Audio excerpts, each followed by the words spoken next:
What is up, everyone? Welcome back to MythVision Podcast. I'm Derek. I want to say up front, I had to order a new computer. This computer is causing my audio to glitch. It's been doing it forever. I've been using my wife's laptop. She has to do her taxes, our taxes. She knows how to do them. So she's doing taxes on the laptop. Please forgive the voice. I know it's going to pop. And if you can look past that, in my divine nature, as you saw in the thumbnail, I will be willing to forgive you. Okay? I could not help but laugh my ass off about what happened recently with Donald Trump posting this clip or posting this image. We're going to get into this. We're going to get into this because it's much deeper. And this is not look, I'm not trying to make a political video. So everybody knows this is just a factual observation about humans, mostly men. I'd say almost certainly men, and deifying throughout history. We're going to go through how to make gods, how gods were made, and some history behind it and the psychology behind it. Like the video, share the video if you want to be saved by the true salvation. You know what I'm saying? Good to see everyone. Look, we're going to laugh. We're going to have some fun today because this was wild. I was really blown away. Really, really blown away. You better lay off the Pope with hubris like that. He may need Leo the 14th. Good to see everyone here. Stefan, good to see you here. And with the super chat already, Stefan says, I agree. It is very simple, easy, and legal. Thank you, MVP, being Big D, child of House Lambert, shepherd of Lion Pride. Be it and get it done. Will do, Stefan. Everybody hit the like button. Let's get this video get some attention here. WT, I think wet. I don't know if that's wet nurse knows, not sure, but thank you for becoming a member of the channel. Really appreciate that. Everybody who becomes a member. Also, Pasadena 17 became a member. We really appreciate that as well. Means a bunch to have people support what we're doing. Getting down here to some of you commenters.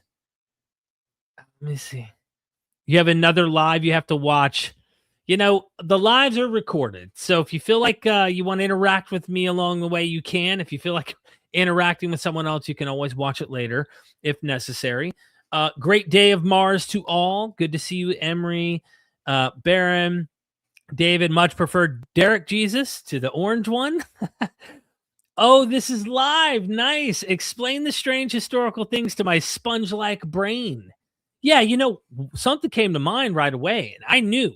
I was like, I have to do a video on this. And you know, my channel is more about history, mythology, ancient religion. But when you go back in time, politics and religion were not separated. They were one and the same. And I can't help but feel like that's happening right now in the United States where I live. So I want to go through a little history with you and talk about this and laugh with you a little bit about, you know, what just happened. But even just to get into some serious history, to talk about what's been going on in history, to understand how humans were made into gods. So I really appreciate you tuning in and hanging out with me. We're going to get started in just a second. Bear with me. Jay Clark in the house, the Mormon atheist. Good to see you. Exit music in the house. Yeah, dude, the opposite. Christians are losing their minds on Trump right now.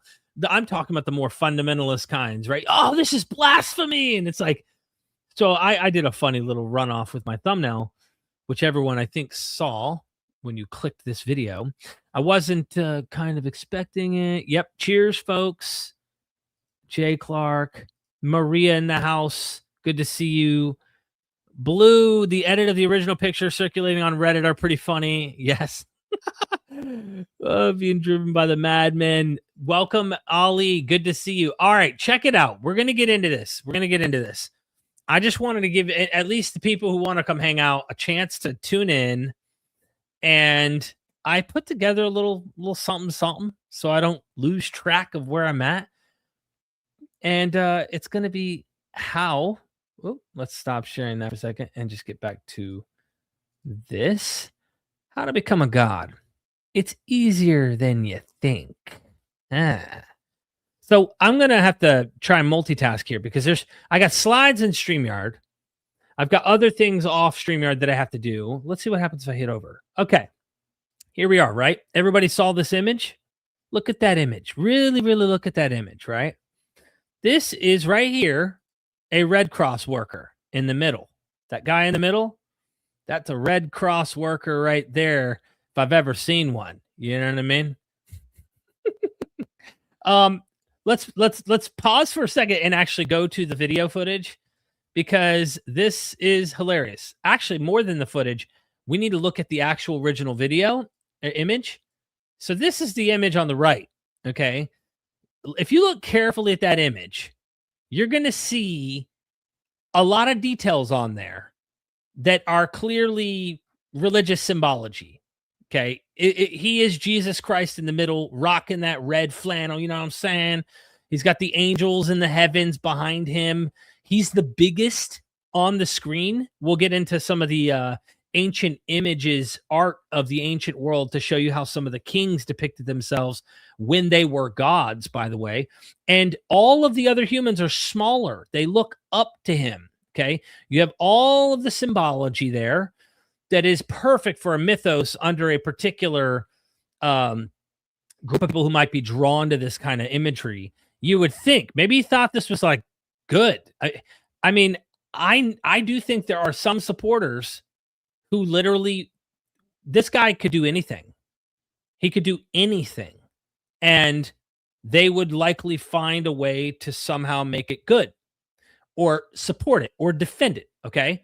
That's apologetics for you, ladies and gentlemen. That's apologetics. I'm not here to get into the weeds of policies or anything like that. This is cult of personality 101.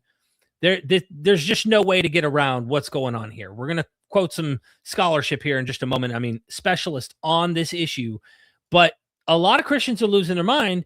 The only reason is because he's depicting their Lord and Savior. Okay. Like if he was wearing a turban or something, right? Like acting like he was Muhammad holding a sword or something. And he was saying, I'm going into Iran and I'm going to, like, Christians would probably laugh at this and be like, oh yeah, you know, but like, no, it's their guy, right? It's their guy. And it's not okay. And some think it's funny.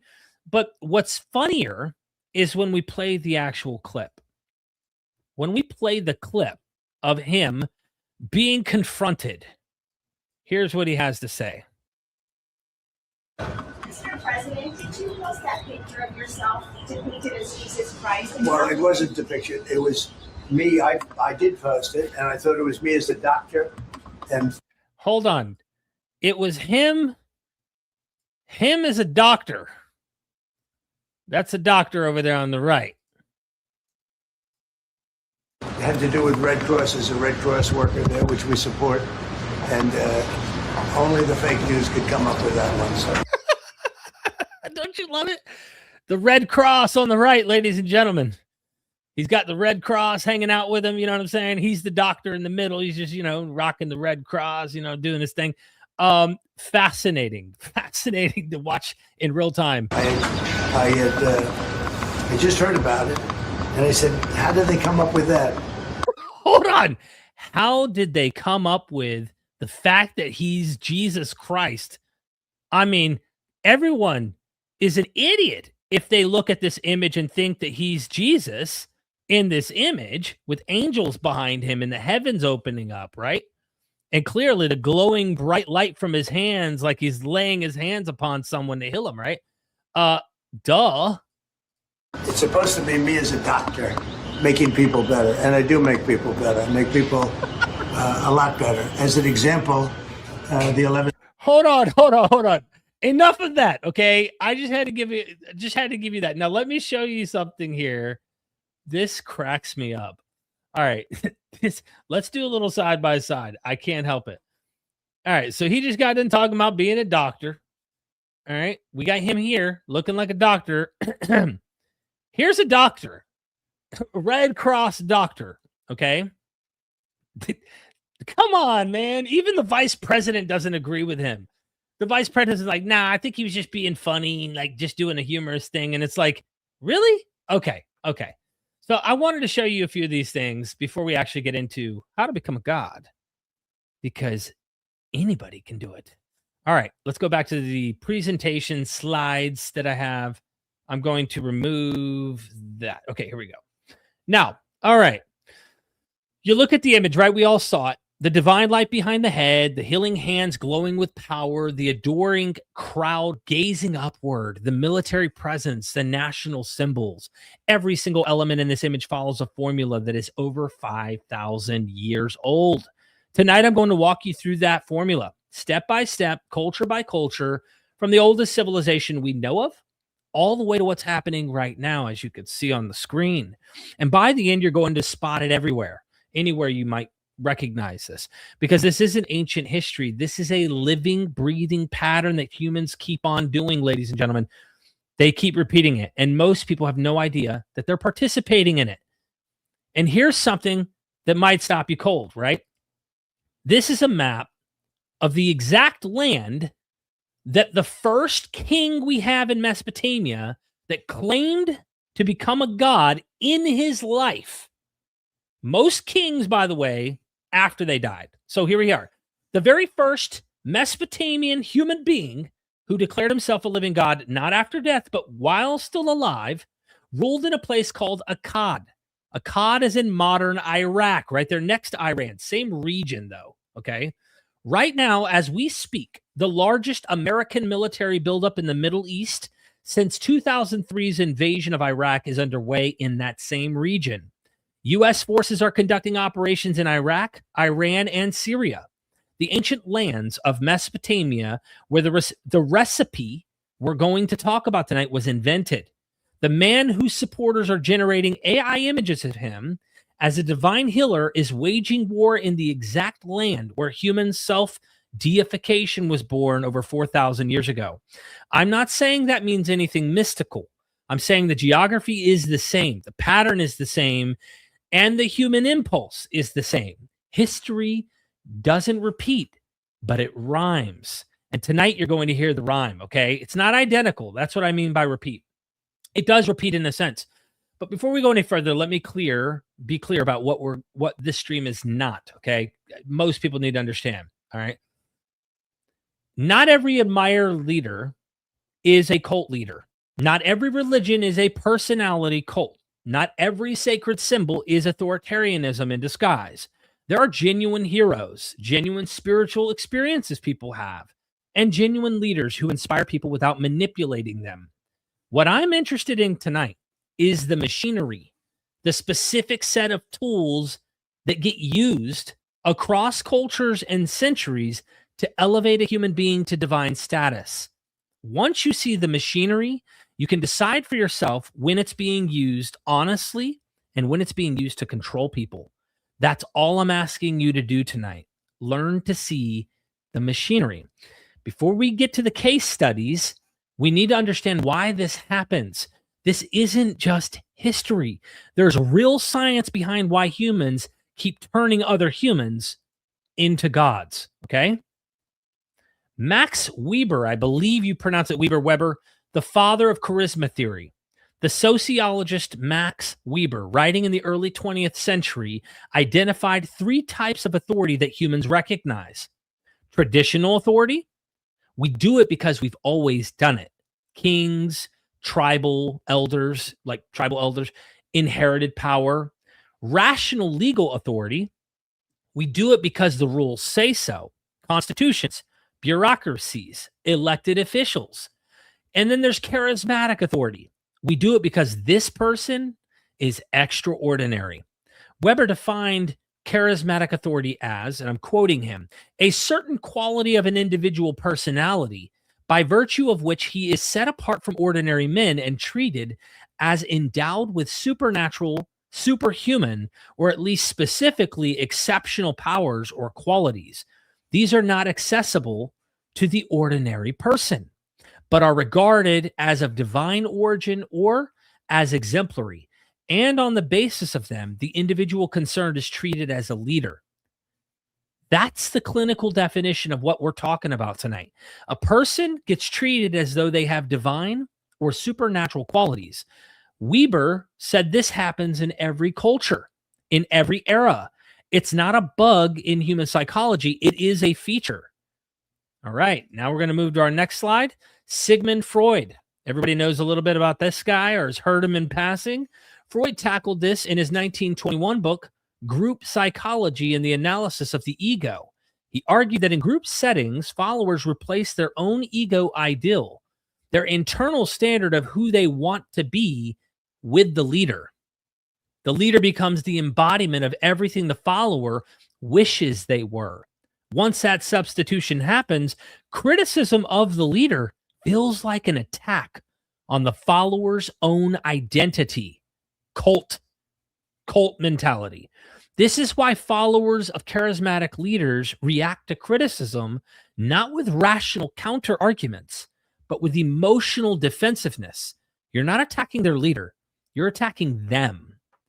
The halo effect is the next thing. So cognitive psychologists have identified something called the halo effect. I don't think it's the next one, is it? No. Is it? No. Okay. So the halo effect, something they identified as the halo effect. When we perceive one positive quality in a human or in a person, confidence, physical attractiveness, military success, we automatically attribute other positive qualities to them. They must also be honest. They must also be intelligent. They must also be chosen by God. One impressive trait bleeds into everything else. This is how military victory leads to divine status. Alexander conquers the known world, and people conclude he must be the son of Zeus, because how else could a mortal do what he did? And then there's terror management theory.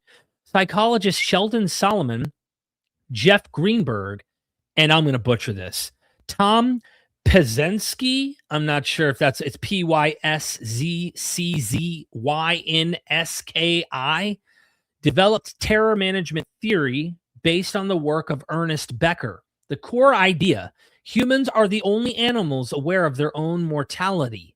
And this awareness creates a constant low-level existential terror. We manage this terror by attaching ourselves to things that feel bigger than death: cultural worldviews, religious systems, and above all, leaders who seem to transcend ordinary human limitations. A leader who survives an assassination attempt, who defies death, who seems unkillable, that leader becomes a vessel for our deepest psychological need, the need to believe that death can be defeated. This is not a modern phenomenon. It's the engine that drives every deification story we're about to look at. Okay, next slide. Here we are. So this is Hoffer's book. And if you don't know, the lady on the right is Kara Cooney. Okay, she's an Egyptologist. I have her book over here. I recommend Good King. She's got several. But in this book, she ties the Pharaohs to Donald Trump in an interesting way. Let's continue. In 1951, longshoreman philosopher Eric Hoffer published The True Believer, Thoughts on the Nature of Mass Movements, as you can see on the left of this slide. His key insight: mass movements don't attract people who are happy with their lives. They attract people who are frustrated, who feel their individual lives are meaningless, and who want to lose themselves in something larger. The movement gives them purpose. The leader gives them a God. Hoffer wrote, quote, "The effectiveness of a doctrine does not come from its meaning, but from its certitude. No doctrine, however profound and sublime, will be effective unless it is presented as the embodiment of the one and only truth." That's the recipe in one sentence. It doesn't matter what you believe. It matters that you believe it with absolute certainty, and that there is a person who embodies that certainty. Identity fusion. Why criticism of the leader feels like a personal attack. So this is where it gets really interesting. Researchers at Yale published a study in 2019 on something called identity fusion, when a person's individual identity becomes fused with a political leader. When they stop seeing any separation between who they are and who the leader is, something dangerous happens. Criticism of the leader doesn't just feel wrong. It feels like a threat to the self. An attack on the leader is an attack on you. The Yale research found that people who are identity fused with a political leader are significantly more likely to endorse extreme positions or even violence on that leader's behalf. Not because they're stupid, not because they're evil, because psychologically defending the leader is defending themselves. There's no longer a boundary between the two. Think about it. Think about that in the context of everything we're about to see tonight. When Augustus's funeral was held and a senator swore he saw the emperor's soul ascending, was the senator lying? Or had his identity become so fused with the emperor that he genuinely believed what he saw? Or maybe he made it up. Who knows, right? Like maybe he's so hooked into this person that he's making up this shit and willing to swear in an oath in court that he saw it. I don't know. I don't have a time machine. But when followers, for example, of the guru sage Osho committed bioterrorism in Oregon, were they deranged? Or had their identities fused so completely with the guru that his attempts literally became interests? Okay? This research gives us a mechanism for how the receipt actually works inside the human brain. Now, Janja Lalich, I'm probably butchering this. So why smart people join cults? One of the most common reactions people have when they see cult dynamics is, I would never fall for that. Sociologist Janja Lalich, I don't know if I'm pronouncing this name right, but forgive me if I butchered it. They spent years studying why that reaction is wrong. In her book, Bounded Choice, True Believers in Charismatic Cults, she demonstrates that it's not the weak-minded or the uneducated who join high control groups. It's often intelligent, idealistic, searching people who want to make the world better, who want something to believe in.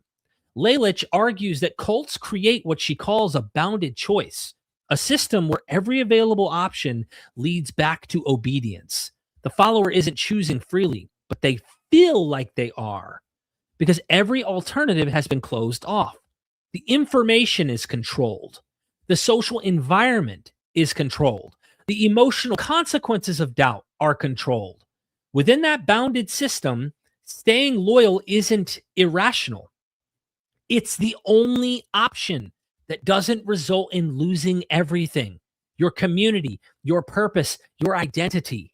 This matters for tonight because it explains why we see the same pattern repeated by people across every era and every intelligence level. Pharaohs, Roman senators, early Christians, modern political movements. The people inside the system are not fools. They are operating within a bounded choice that the machinery of deification has constructed around them. Then we have Karakuni, which I think is a very important scholar. We saw her here. All right. I believe we're going to get to her in just a moment too in more depth. But Egyptologist Karakuni brings a different lens in The Good Kings, as I showed the book before for those who are just tuning in. Her insight isn't psychological, it's structural. She argues that the Egyptian divine kingship system worked because it solved a real problem. People are terrified of chaos, and a divine king promises cosmic order. The propaganda wasn't just, this man is great. It was, if you don't support this man, the world will fall apart. That's a much harder pitch to refuse. And by the way, just I am making sure I have my notes here. I don't want to lose this. But when I went down to, this was years ago, when I went down to register to vote here in Florida since we moved here, I would hear people tell me, this is the most important vote of all votes. And if you don't vote this vote, you can say goodbye to America. This vote demands, and that specifically for Donald Trump. And I'm just letting you know, I have heard this countless times, that if you do not do this, it will be destroyed. It will all fall apart. That is the story that is being told, and the people who are saying it are victims of the machine that's selling them this as well. And at the end of the day, they're truly believing that that's the case. It's not that they're lying. They that just maybe can't see the bigger picture or aren't really aware of the nuance and understanding the other side. Cooney connects this directly to modern politics in her book, The Good Kings. All right. She argues that authoritarian leaders don't succeed because they brainwash people. They succeed because they offer what people already want. A strong figure who will hold back the chaos. The divine king is a psychological need disguised as a political system. Egypt perfected the formula. We're still using it. I'll get deeper into her work when we hit Egypt, the Egyptian case study. All right, so the recipe, 7 ingredients. Write them down and you'll know when you see it cooking, okay? Every deification across 5,000 years uses some combination of these ingredients. The proportions vary. The vocabulary changes. The structure is always the same. So ingredient 1, extraordinary origin. The person can't come from nowhere. They need a divine parent, a miraculous birth, a prophecy, a sign in the heavens. This separates them from ordinary humanity before they do anything. Then you have 2, superhuman deeds. There's healings, impossible military victories, wisdom beyond mortals, control over nature. The deeds prove the origin story wasn't a lie. Maybe they've survived assassinations. The list can go on and on. Ingredient 3, a unique revelation with the divine. They speak to gods, receive visions, channel divine power, or are a god walking among mortals. They are the bridge between heaven and earth. Without them, ordinary people can't reach the gods. Ingredient 4, a dramatic death or departure. They don't die like everyone else. They ascend. They're taken up. They sacrifice themselves. They vanish. The exit has to match the entrance. Ingredient 5, post-mortem validation. Appearances after death. Signs at the moment of death. Witnesses who testify. The empty tomb. Missing body. This confirms everything the origin story promises. Ingredient 6, institutional enforcement. Someone with power. Priests, a senate, a political party, a church council, promotes and protects the narrative. They build temples, mint coins, write scriptures, create creeds, and punish dissenters. Ingredient 7, visual propaganda. Images, statues, coins, icons, and now AI-generated portraits, light behind the head, elevated position, adoring crowds below, symbols of cosmic authority. This visual language has been remarkably consistent for 5,000 years. Sorry that Gilgamesh is squished. It deformed him a bit there when we put this into the slide. The oldest known case in Mesopotamia that we have, Gilgamesh, was probably a real king of Uruk in southern Mesopotamia. Historical evidence includes inscriptions crediting him with the building of Great Walls of Uruk and his listing in the Sumerian king list around 2100 BCE. The primary source of the Epic of Gilgamesh in Tablet 1 says, quote, supreme over other kings, lordly in appearance. He is the hero, born of Uruk, the goring wild bull. He walks out in front, the leader, and walks at the rear, trusted by his companions, mighty net, protector of his people, raging flood wave who destroys even walls of stone. 2/3 of him is God. 1/3 of him is human. Propaganda, ladies and gentlemen, in legend, in mythology. Within a few centuries of his death, temples were built to him. Prayers addressed to him as judge of the dead in the underworld. Later, kings claimed him as a brother or ancestor to legitimize their own rule. The recipe, a real king who built real walls, became, through accumulated legend, a 2/3 divine being with temples and a cult. The historical man disappeared. The god remained. All right, now this one's a fun one. Naram Sin's Victory Stele, grandson of Sargon the Great, the first ruler we know of who was deified during his own lifetime. And real quick, if you just look at the image on this this PowerPoint, he's larger than all other humans, including his own army. And of course, he's defeating the itty-bitty enemies. That artistic depiction is showing the magnitude of his character, of his deification, how much greater he is to everyone around him.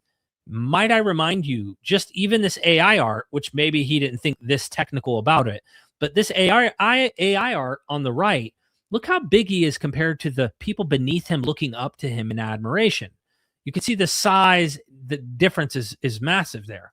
Now, I think we might automatically do that when we create art of people that we think of as very important figures, but that is a very interesting observation when you get into ancient art like this. So after surviving a massive rebellion that nearly destroyed his empire, Naram Sin here, Naram Sin added the cuneiform divine determinative, the sign for God.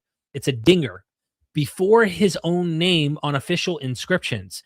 His victory stele, now in the Louvre, I'm not sure how I pronounce that, Louvre, the museum, shows him wearing the horned helmet of the god. So if I could zoom into that, you'd be able to see he's rocking a helmet that has horns, which is a symbol of deification.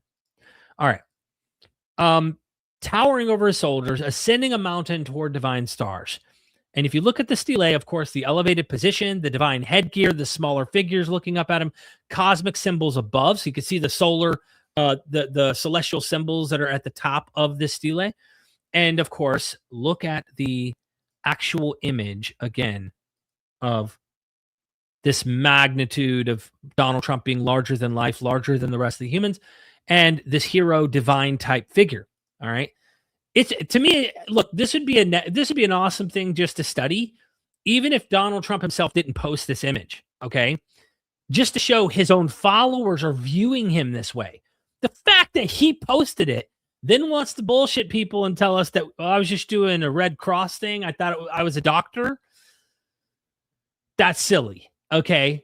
I do think he has that kind of personality that he thinks more of himself. You know what I mean? He thinks himself to be that. Okay. Many kings have in the ancient world, and many modern ones as well. Not too long ago.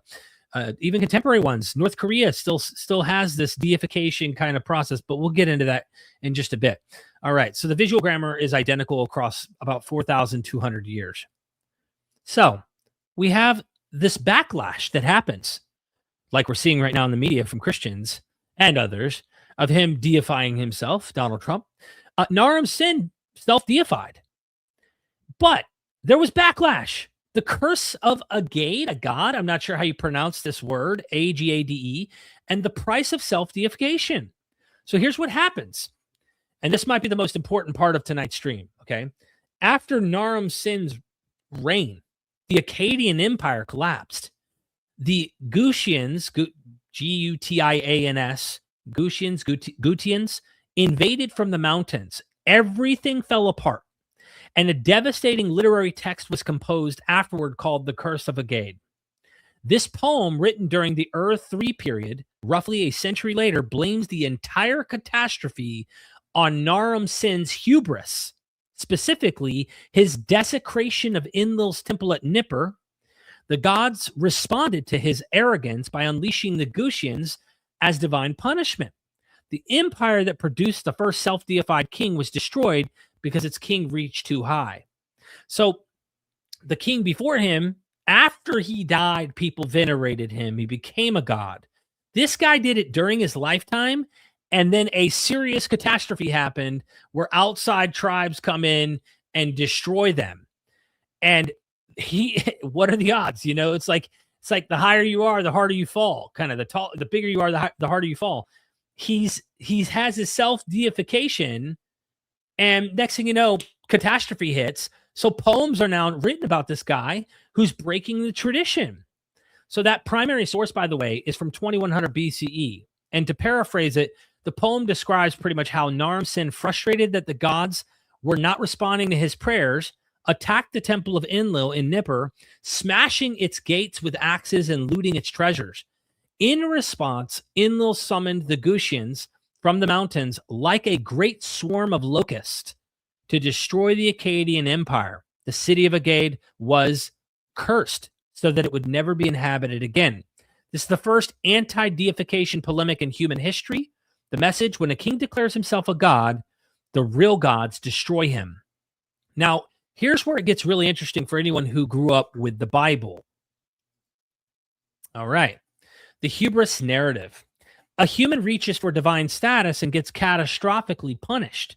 Becomes one of the most powerful literary templates in the ancient Near East. And it shows up directly in the Hebrew Bible. Isaiah 14, 12 through 13, the Lucifer passage, everybody knows this one. Quote, how you have fallen from heaven, morning star, son of the dawn, Lucifer. You said in your heart, I will ascend to the heavens. I will raise my throne above the stars of God. I will make myself like the Most High, but you are brought down to the realm of the dead, to the depths of the pit. Most critical scholars agree this was originally written about a Babylonian or Assyrian king, not a supernatural devil. The imagery of a human ruler who declares himself divine and gets cast down follows the same template as the curse of Agag. A human reaches for godhood and gets destroyed for it. The Lucifer reading came centuries later when Christians reinterpreted it as Satan's fall. But the original context, it's political hubris, a king who thought he was a god. That's the context. Then we have the almost, I guarantee you this one's more popular, Genesis 3:5, the serpent's temptation. For God knows that when you eat of it, your eyes will be open and you will be like God, knowing good and evil. The core temptation in Eden is the desire to transcend human limitations and become divine. You will be like God is the oldest temptation in the story. And it maps directly onto the deification impulse we're tracking tonight. The punishment, expulsion, suffering, death, reach for divine status. If you're a human reaching for divine status, get catastrophically punished. Same pattern, same region, same tradition. And if you look at the Philippians 2 hymn, one might notice something here, and that James Tabor has recognized this. When I've talked to Dr. Tabor, he believes that Philippians 2's hymn is actually kind of echoing the Adamic hymn, Adam, where he says Adam thought it was necessary to reach out his hand to reach for divine, nature. But according to the Philippians hymn, Jesus thought it, humble himself to become a servant to all men. And for that humble slave mentality, he now gets deified. So he gets what he didn't ask for. But if you try to get it, then you're going to lose it. It's kind of that kind of paradox idea philosophically. So I think that's powerful. And here's the irony that should hit the audience, for example, that's listening tonight and whoever's watching this later, right between those eyeballs, the people who are most enthusiastic about biblical warnings about human hubris, you shall have no other gods before me, the fall of Lucifer, the sin of Eden, are sometimes the very same people creating AI images of a political leader as Jesus, Donald Trump. The very tradition that warns most loudly against human deification is being used to deify a human. And it's happening in connection with a military conflict in the very same land where the first self-deified king brought ruin on his own empire. The recipe and the warning against the recipe are both over 4,000 years old. And we're living through both of them right now in 2026. Now we're at Sargon. Love this story. The humble origin story.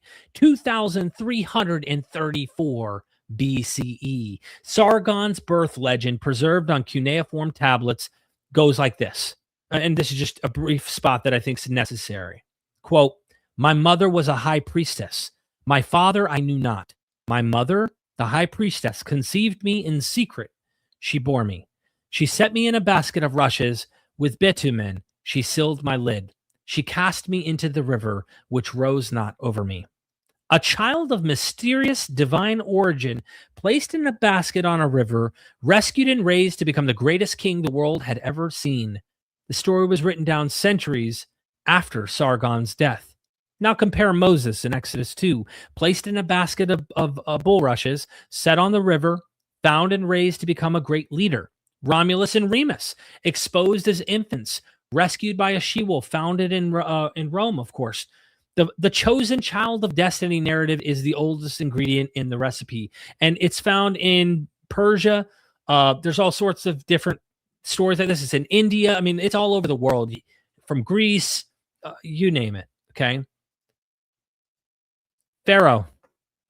Pharaohs of Egypt. Divinity as a job description. This is 3100 BCE. I want you to think about this. This is over 5,000 years ago. This is the oldest among all the examples we have of this example of this deification recipe. So in Egypt, the Pharaoh didn't become a god. The Pharaoh was a god. The office itself was divine. When a new Pharaoh took the throne, he became the living incarnation of Horus. When he died, he became Osiris. Here's a primary source from 2350 BCE. So that is about, let's see, 4,003 to 400 years ago. O king, you have not departed dead. You have departed alive. Sit upon the throne of Osiris with your scepter in your hand, that you may give orders to the living. This wasn't metaphorical. The entire economy, the entire social order, the entire agricultural calendar of Egypt depended on Pharaoh's divine status. The Nile flooded because the Pharaoh maintained cosmic order. Ma'at, that's their cosmic. Well, Ma'at is also the place people can go to when you die, but that is the cosmic order he's trying to maintain. If the Pharaoh's divinity was questioned, the cosmic order was threatened. Everyone's crops would fail. Everyone could die. So Egypt shows what happens when deification becomes systematic. It's not about one person. It's a system that makes whoever sits on the throne divine. The office creates the god, not the other way around. So now Karakuni, these images smidged when I put them into this PowerPoint. Karakuni on the top there in her book, The Good Kings, on the bottom.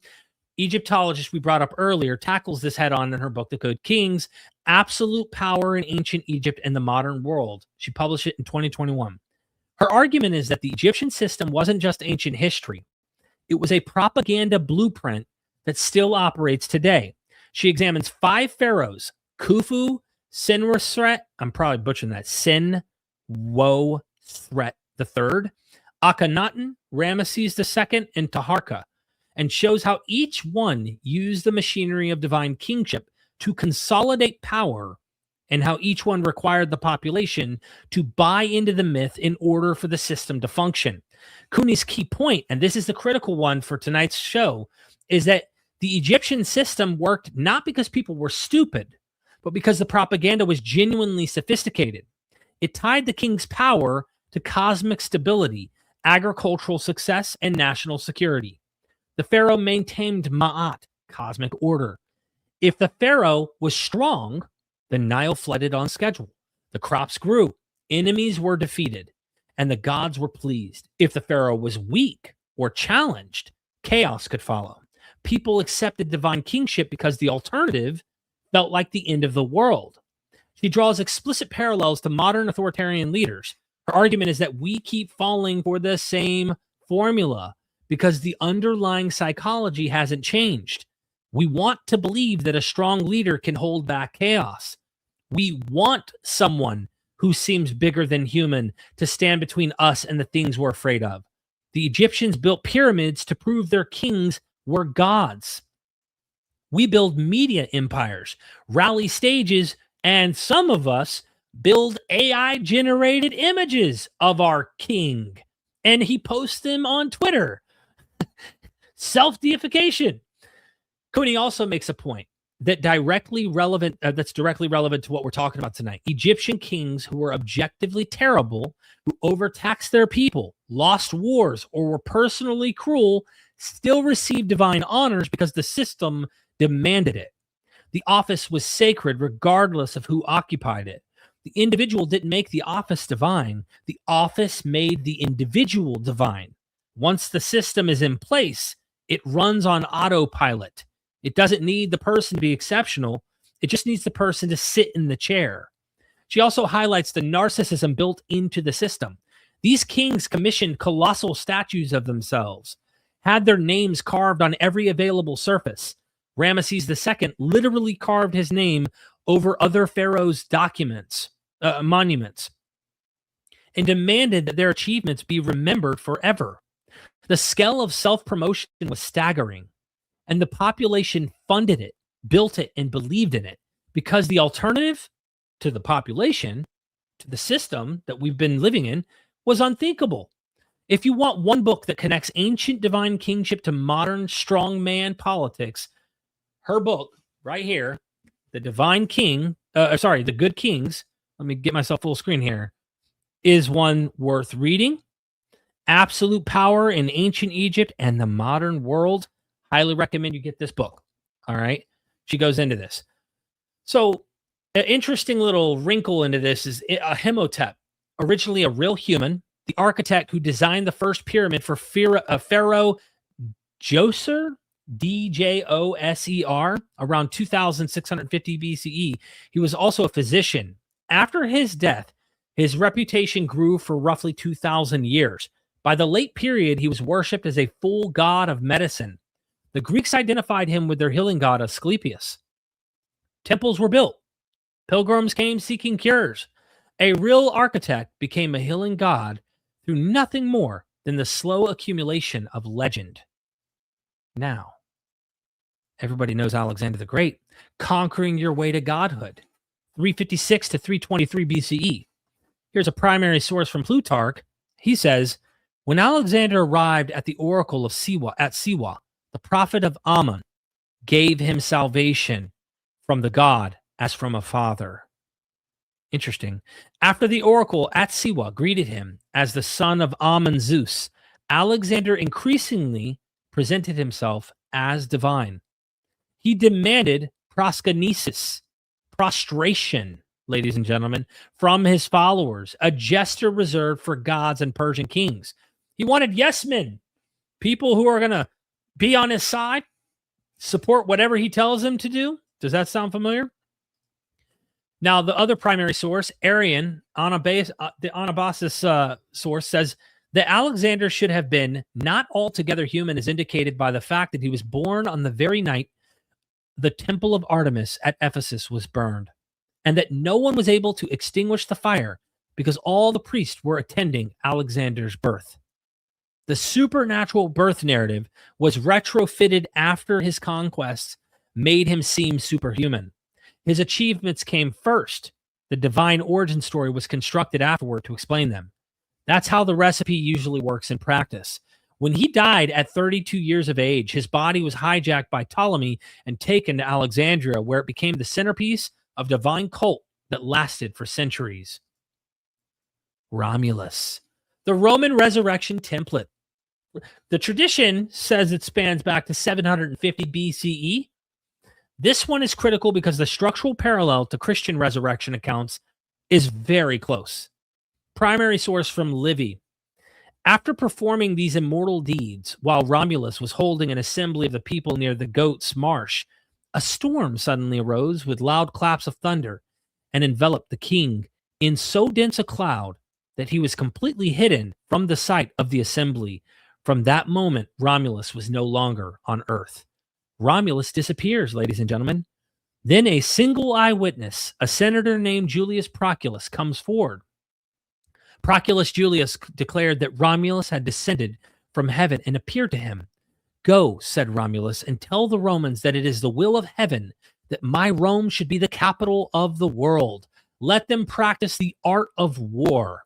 Let them know and let them hand down to posterity that no human power can resist Roman arms. Having spoken these words, Romulus departed on high. A single post-mortem appearance, a single witness, a command to spread the message. The figure ascends to heaven. The community accepts the testimony and builds a divine cult around the departed leader. Romulus becomes the god Quirinius. Then we have the deification of the Caesars, Caesar Augustus, Caesar, Julius Caesar, the political deification machine, the Roman imperial cult, all of that. Rome formalized deification into a political process. The Senate voted on whether a dead emperor became a god. The word was consecratio. If the vote passed, the emperor received temples, priests, and a state cult. If the Senate hated you, you got damnatio memoriae. So you're damned. You're going to hell, dude. You're not going to have a good afterlife. Your name chiseled off every monument. Divinity was granted and revoked by committee. A primary source is Suetonius' Life of Julius Caesar. He was numbered among the gods, not only by decree, but also in the conviction of the common people.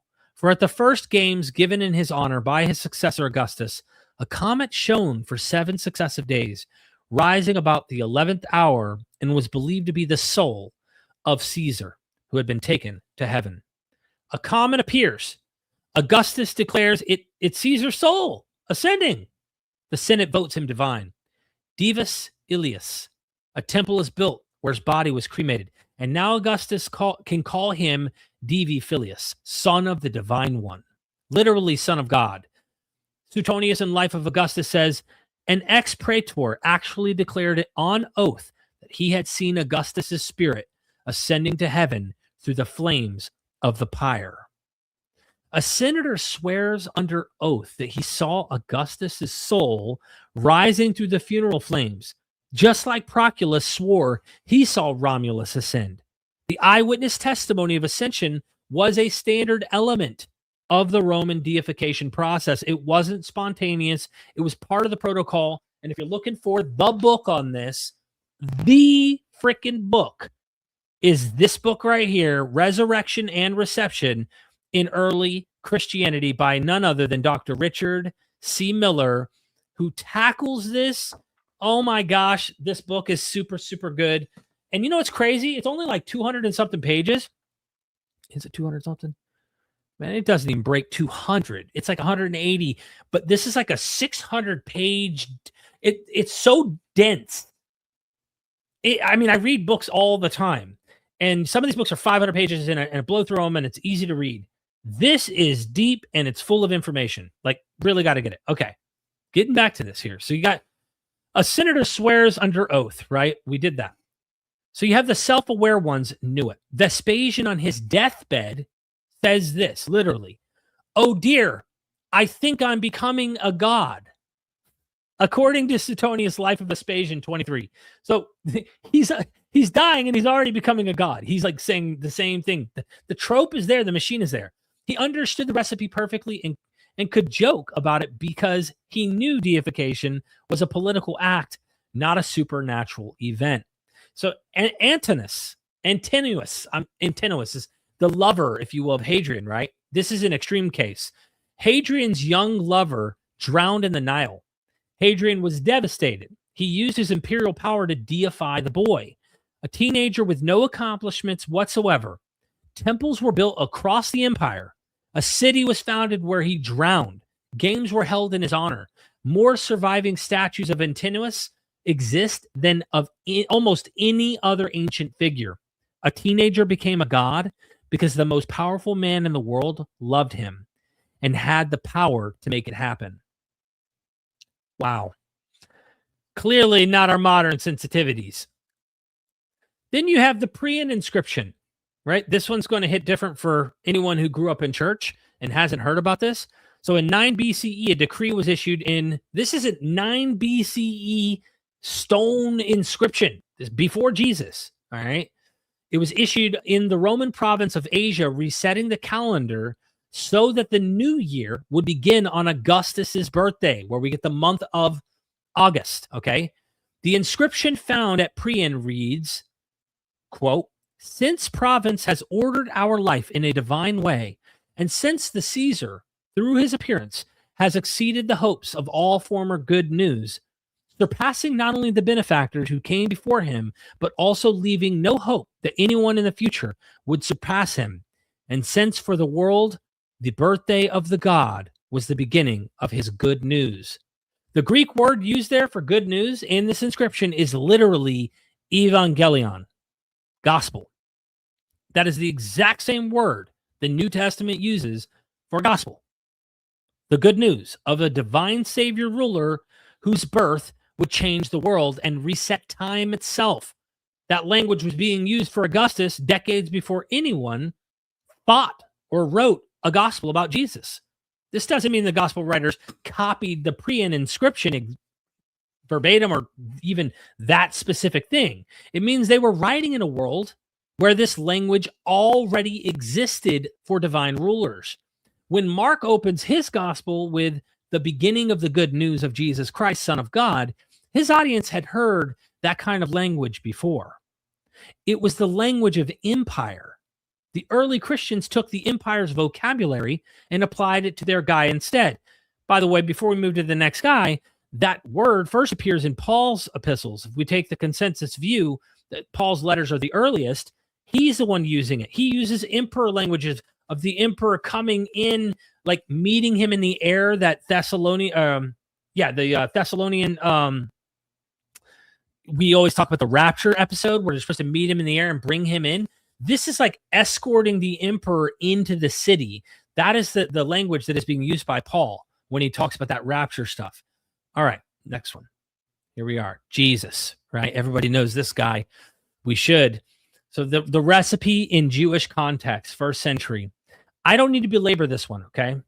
You all know the story. I just want to lay the ingredients next to what we've already seen. Extraordinary origin, virgin birth, divine father, star at birth, prophecies fulfilled, superhuman deeds, healings, exorcisms, nature miracles, raising the dead, relationship with the divine.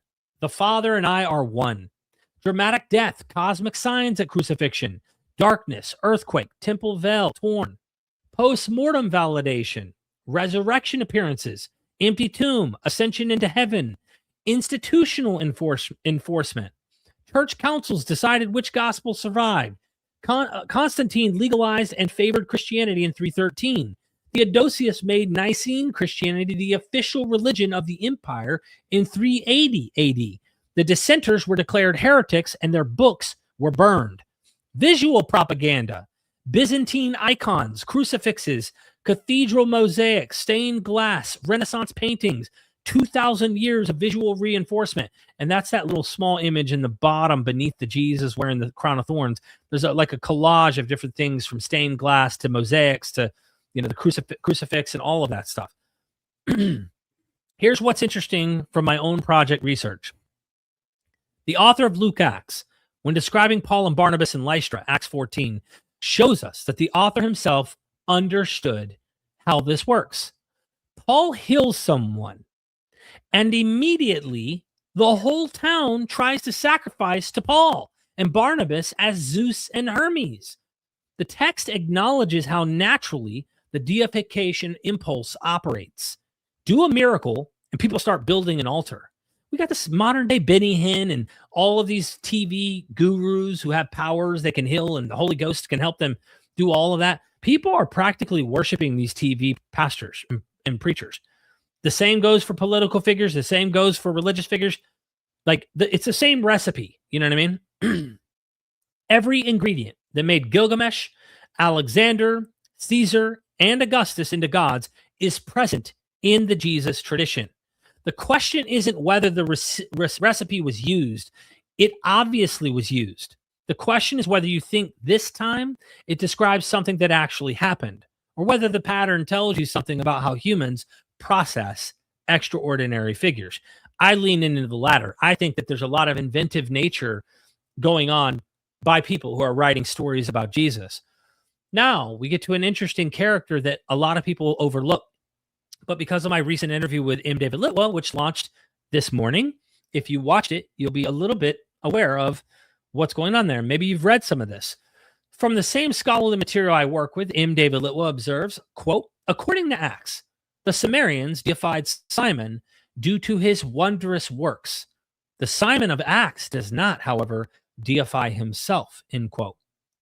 The people called Simon the great power of God. He didn't give himself the title. They gave it to him because his deeds were impressive enough that the deification impulse kicked in automatically. This pattern, where the figure doesn't claim divinity but the followers insist on it anyway, is going to come up again and again as we move forward. And it isn't just they insist. It's sometimes the people themselves claim to be God, all right? By the way, I'm not keeping an eye on the chat right now. I'm coming back, and I'm going to hit any super chats in order, all right? I'm going to hit any super chats you've sent, any of that stuff. So feel free to ask your questions, whatever. I'll get to you in just a bit. Here we go. Buddha, the Buddha. I am not a god. 5th century BCE. Siddhartha Gautama explicitly rejected divinity. When asked what he was, a god, an angel, a saint. He reportedly answered, I am awake. And yet within centuries, he was worshipped with temples, statues, relics, pilgrimage sites, the elaborate mythological birth stories. His mother Maya conceived him miraculously. At his birth, he took 7 steps and lotus flowers bloomed beneath his feet. Earthquakes accompanied his enlightenment and his death. His relics were divided among kingdoms and enshrined in stupas. The man who said, I am not a god, became the center of one of the world's great religious traditions, complete with every ingredient of the deification recipe. His denial didn't matter. The human need was stronger than his own words. All right, we're now at Japanese emperors. Forced undeification in 1945. We're jumping ahead. I'm skipping ahead. There's so many ancient examples. I just needed to jump, okay? Japanese emperors were considered direct descendants of the sun goddess Amaterasu for over 1,500 years. This was the theological foundation of the Japanese state. Emperor Hirohito, I probably butchered that, was worshipped as a living god through World War II. Soldiers died shouting his name. After Japan's surrender in 1945, the American occupation forced Hirohito to issue the Humanity Declaration, a public statement denying his own divinity. This is one of the only cases in history where a living god was forced to publicly undeify himself. The fact that it required a military occupation to accomplish it tells you how deeply the recipe embeds itself in a culture. Lenin, Stalin, Mao, Kim portraits. Everybody sees all 4 images. So we're going to start with Vladimir Lenin, 1870 to 1924. His embalmed body has been on public display in Red Square for over 100 years. A dedicated laboratory maintains the corpse. Lenin corners were established in Soviet homes. Small shrines with his portrait in quotes. Pioneer children swore oaths to him. The slogan, Lenin lived, Lenin lives, Lenin will live, end quote, functioned as a creedal statement of eternal presence, built by a regime that officially declared religion to be the opium of the people. Think about that. They mock religion and then literally do religion. They do the very thing they act like is the opium of the people. Joseph Stalin, 1878 to 1953, father of nations. His image in every home, school, office, children taught to thank Stalin for their food. Songs praised to him as the sun. When he died, millions wept in the streets. People were crushed to death trying to view his body. After, and I'm going to butcher this name, Khrushchev's de-Stalinization campaign, his body was removed from Red Square, the Soviet version of Damnatio Memoriae. Remember what we talked about with the Caesars? Well, they damned him, okay, afterwards. But many people continued, I'm sure, to worship him once this was over. Mao Zedong. I probably butchered that too.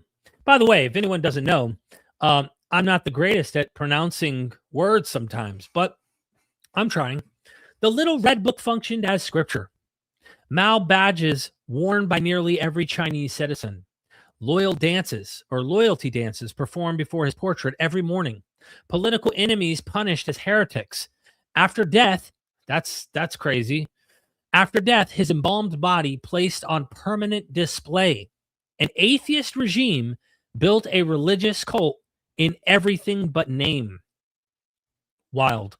And then you have Kim Song. I think it's Kim Tu-sung. I'm not sure how you pronounce this here. North Korea, 1948 to present. They're still worshiping him today here. The most complete modern deification system. Official mythology claims miraculous births with double rainbows and new stars. Portraits in every home. Giant statues in every city. Criticism punishable by death in North Korea for 3 generations of the family. Kim Sung is the eternal president. He still holds the office. His embalmed body is displayed permanently. Citizens weep before it. If you described the North Korean system to an ancient Egyptian without naming the country, they would recognize it immediately as divine kingship. Now, this case is interesting because I've watched some documentaries on these two guys. Bhagwan Sri Rajneesh, later known as Osho. We've all probably come across a video or two of his. He explicitly said he was not God, but he also said things like, I am the beginning of a totally new religious consciousness. He allowed followers to call him Bhagwan, which means God. 93 Rolls Royces. 93. The guy had the nicest cars in the world. 93 of them. The daily drive-by where followers lined the road and wept. The flowing robes. Followers took new names, wore specific colors, performed his meditations. His compound in Oregon became a self-contained world. His followers committed a bioterror attack, the largest on U.S. soil before 9/11, in his name. After his death in 1990, his movement continued. His meditation resort still operates. His books sell millions. His quotes circulate on social media as spiritual wisdom. Osho shows that the modern recipe doesn't require literal deification. It requires the functional equivalent: absolute authority, a personality cult, visual iconography, an in-group that polices loyalty, and infrastructure that survives the leader's death. And then we have Jim Jones. Jones explicitly claimed to be God incarnate, not metaphorically, literally. By the way, that's what the Simonians believed about Simon Magus, which we just passed earlier. He staged fake healings during services, pulling chicken livers from congregants and claiming to remove cancerous tumors. He demanded to be called Father. He tested loyalty with rehearsals for mass suicide called White Nights. The result was Jonestown. We all have heard about this, I'm sure, in Guyana. 918 people dead. This is what happens when the recipe reaches full power with zero institutional checks. Haile Selassie, I don't know if it is Haile Selassie, deified despite his own denial. The emperor of Ethiopia was declared the returned Messiah by the Rastafari movement. Selassie was Ethiopian Orthodox and never endorsed this claim. He reportedly told a Rasta delegation that he was just a man. But his coronation titles, King of Kings, Lord of Lords, Conquering Lion of the Tribe of Judah, were read as fulfillment of biblical prophecy. Even after his death, under suspicious circumstances, many Rastas refused to believe he died. Some still consider him alive or eternally present. The Osho pattern again. The figure's own denial does not stop the deification process. The need is stronger than the person's own words. So I'm not making a political argument. I'm making a pattern recognition argument. We've now seen the recipe across Mesopotamia with Gilgamesh, Naram-Sin, Sargon, Egypt with Pharaohs and Ahimotep, Greece, Alexander, Pythagoras, Heracles. I mean, this is just, there's way more in every one of these things that I'm listing, and there's way more places than I even covered. Rome, Caesar, Augustus, Vespasian, Antinous, early Christianity with Jesus and Simon Magus. By the way, we might as well add in Apollonius of Tyana, even though I didn't actually include it, because Simon Magus, or Simon, was part of the early Christian movement, which is why I didn't include. I didn't want to go exhaustive here. Buddhism, the Buddha, he didn't even say he was a god yet. They can later on they worship him as one. Japan, their emperor worship. Soviet Union, Lenin and Stalin. China with Mao. North Korea with the Kim dynasty. Modern cults, Osho, Jim Jones, Koresh. Rastafari with Haile Selassie. That's at least 12 distinct cultures across 5,000 years, all using the same basic ingredients. And this isn't just my observation. Credentialed experts in cult psychology, political psychology, and authoritarianism have been sounding this alarm with increasing urgency. Here are 4 experts you could see. Stephen Hassan. He's the one who coined, I believe, the phrase bite model. He's a licensed mental health counselor, former member of Sun Myung Moon Unification Church, and one of the world's foremost experts on cult dynamics, wrote an entire book called The Cult of Trump 2019 New York Times bestseller. Again, just to give you guys, everybody who missed the beginning, we're talking about this, okay? We're talking about this and the followers of this, all right? So Hassan developed the BITE model of cult analysis, controlled behavior, information, thought, and emotion. He applied it systematically to the Trump movement and concluded that it meets the criteria of a destructive cult. Hassan draws direct parallels between Trump and figures like Jim Jones, David Koresh, Ron Hubbard, and the Sun Myung Moon. His central argument, under the right circumstances, even sane, rational, well-adjusted people can be persuaded to believe the most outrageous ideas. The problem isn't stupidity, it's social psychology. Hassan specifically identifies these cult leader tactics at work. Grandiose claims of unique ability. I mean, let me pause right there, okay? We have to go back to this. People have to hear when he is literally denying the evidence. Of yourself depicted as Jesus Christ. Well, it wasn't depiction. It was me. I did post it, and I thought it was me as a doctor, and had to do with Red Cross as a Red Cross worker there, which we support. And only the fake news could come up with that one. So I just heard about it, and I said, how did they come up with that? Real quick, how did they come up with that? I don't know. I mean, how do you post something and not look at the image with angels and yourself as Jesus Christ healing people as a unique person? I remember watching a Joe Rogan episode a long time ago where he was laughing about 50 things Donald Trump is the best at in every way, shape, or form. Nobody loves women more than I do. No one reads the Bible more than I do. Nobody's a better leader. Nobody protects the black community more than I do. Every single thing, he is the best. That grandiose kind of cult, I'm invincible, I'm the leader of everything mentality. Well, that's where people are getting this idea from, especially when you posted it yourself and someone following you made this. And I guarantee you thousands, if not millions of people are probably going to look at this and go, yeah, you know what? He is important. Stop looking at it literally. It's just symbolic of his importance and what he's doing. Now, here's what he says after that. It's supposed to be me as a doctor making people better. And I do make people better. I make people a lot better. As an example, I was literally thinking about it, and I almost thought he might add in, I make people better than anyone, or I'm the best at making people better. Kind of a narcissistic answer, but I wouldn't have been shocked if he did. So we're continuing where we left off. So he has this grandiose claim, and this goes for any and everyone, any and every cult leader, any and every religious and political leader that is out there. Look for these recipes, okay?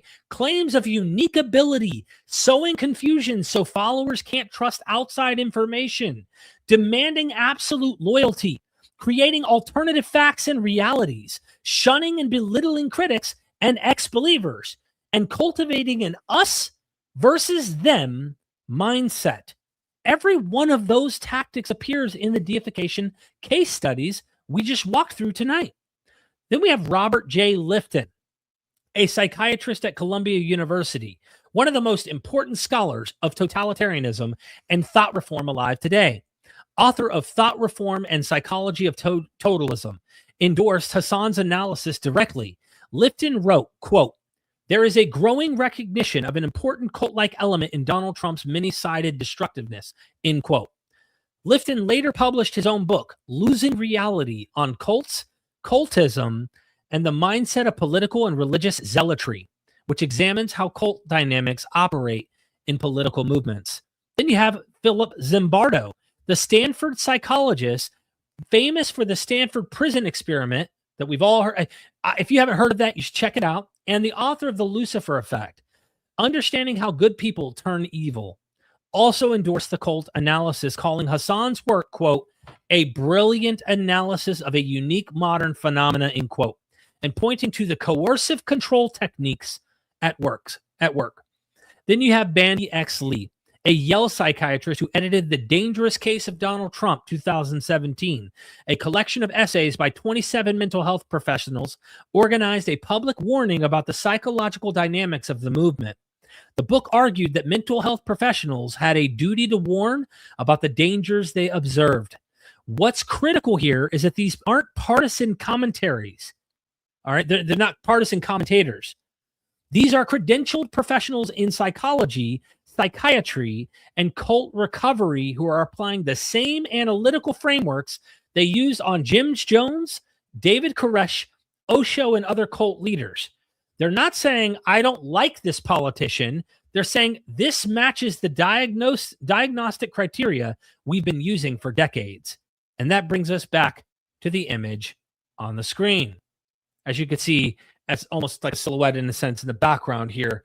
I'd almost prefer to just show you this one, okay? Now, when we see AI-generated images showing a political figure with divine light behind his head, healing hands on a sick person, adoring crowds gazing upward, military and national symbols of power surrounding him, and when his supporters create these images organically, share them without irony, and defend them against criticism, what are we watching, ladies and gentlemen? We're watching the recipe. The same recipe that made Gilgamesh a god, that made Caesar a god, that made Pharaohs gods, that made Jesus a god in Christian theology. The question isn't whether the recipe is being used. You can see it with your own eyes. The question is whether you can recognize it. That's the question, okay? So we've covered 5,000 years tonight, 12 cultures, dozens of figures. The recipe never changes. The ingredients are always the same. Extraordinary origins, superhuman deeds, divine imagery, institutional backing, post-mortem cults, visual propaganda. The only thing that changes is the technology. Clay tablets become coins. Coins become mosaics. Mosaics become paintings. Paintings become photographs. Photographs become AI images created by the followers. But the human impulse underneath it all, the need to find a God in a human being, to elevate someone above the rest of us and give them our worship. That impulse is as old as civilization itself. Eric Hoffer wrote, quote, "The quality of ideas seems to matter less than their role as promises and symbols of the selfless merger of an individual with a holy cause," end quote. That's it. That's the whole thing. The content changes, the structure doesn't. And the first step to freedom from it is recognizing the recipe when you see it. So just to show you a few of the scholarly references I used in case you want to pause this later, maybe you feel like digging up these books. Not every one of the sources is on this image here, but there you have it. There's about a bunch of stuff there. Now I've spent an hour and 20 minutes practically giving this long spiel, but I figure because I like to study religions. I love to study cults. I love to study history, mythology, science, and how the mind, why do we believe in things? And I could not help myself. You guys know I'm not a political channel. I do have my own personal thoughts. I try not to bring that. But when you have someone so blatantly post something that makes themselves look like God, like I joke around, you know, I'm being funny when I post something that makes me convert or makes me look like I'm Jesus. In fact, the thumbnail in this image has me winking like, guys, you know, it's easy. I'm joking. But if he would have just went, I was joking, we'd still probably go, well, all the other evidence does point towards the behaviors. You have a cult following. You are behaving in orders of magnitude above normal average human beings. And we see the bite model in effect in the real world. You know, that could still be there. But the news with what he just did, it just made me go, my gosh. I mean, I had to explore it. So I spent the last 12 to 14 hours collecting some of the information, trying to put it together and create a little PowerPoint for you so that I could come on and just show you some of the interesting observations that I noticed. For me, the Naram Sin one is interesting because this king breaks the tradition of post-mortem deification, and he decides he's going to be a god in his life. Now, maybe people around him were so honoring him by his activities that he self-deified and just accepted it. But because he had a failure during his reign where they got destroyed, that opened up the door for extreme criticism. So when a leader says, I'm going to bring all peace and I'm going to keep us all, we're going to drop all the prices and I'm going to do all these things and give you all these promises, and then it ends up being the opposite or something catastrophic occurs, you're preparing yourself for damnatio memoriae, what the senators did to the bad emperors in Rome, what happened to Stalin, you're going to have the worst memory in history under that particular social structure as a representative of that nation and as a leader of that people.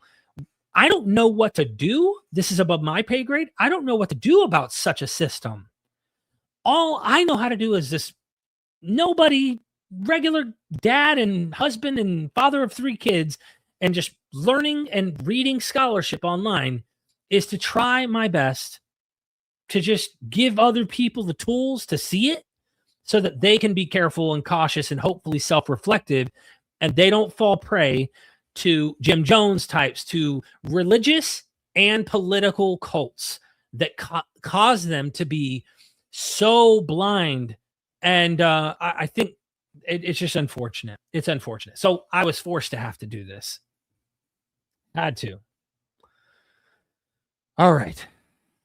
Thank you for listening to me ramble on. If this was useful, even in the slightest, like the video, comment down below if you really enjoyed it. If there's anything you learned that might have been interesting to observe. One more thing, and I remember this, I was going to bring this up.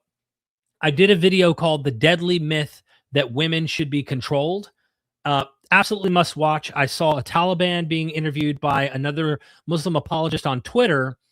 And in it, they were talking about women's education and how women they shouldn't get educated in Afghanistan. And this was a Muslim either in Europe or in America. I don't know where Daniel Hakikachu lives, but sentiments were more extreme than the Taliban he was interviewing in Afghanistan. And I thought to myself, my goodness, this guy's in a Western country thinking this way.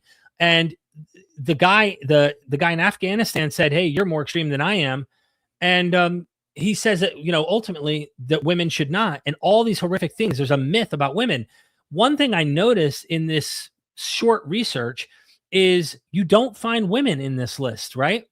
That's not to say there may not have been an example or two. There may be more than that, but you will find that predominantly it is this father figure, male type figure who fits that cult godlike status better. And the few times you do get people who really do slander the names of women, like Jezebel or others, I really wish I knew what the real history about that was. What was Jezebel really like, if she was historical? And if she was this Phoenician queen, what if she was a wonderful person? And just because she worshiped a different god than them, they made her out to be this horrific thing and have a disgusting death written in the propaganda we call the Hebrew Bible, that literally is being used as a weapon today in some evangelical circles that call women who tell their husbands, hey, give me more time. Hey, stop doing these things or whatever. You need to control your woman. She has the spirit of Jezebel. So I just thought none of these cult leaders are women. It makes sense. And you kind of ask yourself, maybe if we stop trying to run this shit the way we do, maybe there'd be less wars. Maybe there'd be a little more peace. I don't know. I mean, I don't have that all figured out, but I could tell you from my personal experience that I think I know things. I think I'm smart. But my wife, she knows things, and she has an intuition as a mother, as a wife, as a woman that I don't. She has something that I don't. And I tell you, if it weren't for her, I was interviewed recently by Durante Lamar. And he was like, where's Ryan, the queen of MythVision and all this? I said, she's everything in this. If it weren't for her, I would not be sitting my ass right here talking to all of you. Like, I would not even have this option. Like, say goodbye to MythVision if it weren't for the queen. She is that significant. So we've got some things to work on, fam. You know what I'm saying? Humanity needs help. Tora, thank you so much for the super chat. Thank you for showing up. Really appreciate the love. What's going on, my brother? Great to see you dropping that science and bringing light to the people. Happy to see you found your swagger. Keep up the great works. Love and respect. Always salute, fam. Appreciate you so much, Tora. Really appreciate that. Yeah. That's a compliment. I've got some swagger now. You know what I'm saying? Got to keep an eye out on my swagger. Pat, thank you. Thank you so much. I just purchased The True Believer on Amazon. They better send me a commission selling books over here. Kidding. I'm glad. I hope that some of these works actually become useful and helpful. I actually have Hassan's number. I have Steve Hassan's number. We've spoke on the phone before many years back, and I never got that interview. I need to make that interview happen, especially right now. I mean, my goodness, someone's got to do it, right? So he's the one with the bite model, and I think he's spot on. Bakken, love you. Thank you so much for being here. The battle between homogeny, how do you pronounce this? Homogeny and plurality. Plurality, yeah. Homogeny and plurality. Let me just make sure I got this pronounced right. How do you pronounce this? Just to make sure. Homogeny, I think it is, right? Yeah. Homogeny. So, look, I've got so much work to do on figuring out how to properly pronounce things. The conservatives want to enforce national identity, and the left wants multiplicity and civil rights expansion. Yeah, it's a tug of war. It's a tug of war. My whole goal, of course, as you know, and I stay away from politics with this channel, but today I could not do this. I had to do this. Everyone knows this. Everyone. Christian, non-Christian, you name it. Everyone saw this. And I'm sitting here seeing this, and I'm laughing my ass off when he sits there and says, I didn't know. I thought I was a doctor, a Red Cross. Bro, that's like your mom walking in on you, and you got porn on the computer playing, and your pants are halfway up with a bulge. And she's like, what are you doing? And you're like, I'm playing video games, Mom. Like, dude, the screen, the image on the screen says it all. You don't have to lie. You know what I mean? You could just say, look, man, I was just, having fun, whatever. No, the lie made it worse. That's what I think did it. I think it was the lie that made it even more, made me feel like, oh, I'm dropping everything. I got to do this video. I have to. That was what made me, I couldn't help but chuckle. He definitely did it to himself there. So, but yes, I would like to see things cool off. I would like to see things calm down. I would like to see the climate in America change, in the world change. My gosh, we're supposed to be such a beacon of light to the world, and yet, are we? I don't know, man. This is crazy. Mr. Anderson, thank you so much for being here. I get your name right this time. Good to see you. I haven't seen you in a minute. A case for godhood is made also by the individual by saying what they have done and what they will do cause to happen in the future. It shows divine knowledge, fate, restricted to gods by the biblical God. Interesting. So people will read the signs and can almost make predictions and either cause them or predict them, and they happen, not necessarily due to the magic of it, right? But simply because they see things others don't. I heard, and I don't know how factual this is, that when Christopher Columbus and others from Europe came to the Americas, the natives did not have a star tracking system as developed as people in Europe did, of course. And we could predict when a lunar eclipse, a solar eclipse would occur. We had that down pretty well when we came to the Americas. And they would fool the natives by predicting the lunar eclipse to trade and to find ways to, of course, get over on them. They thought that they were divine. I don't know how factual that is. Have you heard about that? If you're watching this video, I've heard that, and it would make sense that you would do that. For example, I think of the cargo cults. When during the war, a lot of equipment is brought, food is brought. I mean, they're literally parachuting tanks into the ocean right there off the shore, going in. And the natives are seeing this, thinking the gods are producing these things.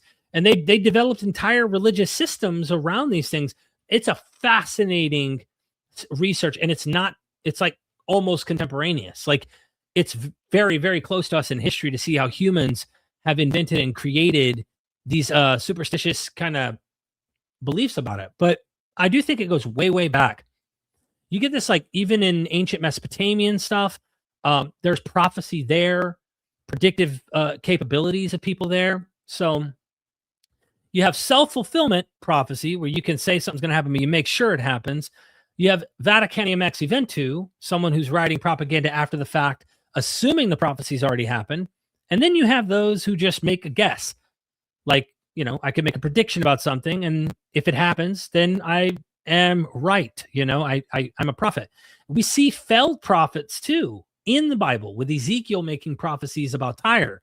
I think that's a failed prophecy, because you get three chapters later. So chapter 26 of Ezekiel, it's a failed prophecy where the king of Babylon, I believe, is supposed to come and crush Tyre, and they're supposed to remove it where there's nothing nothing will habit the region.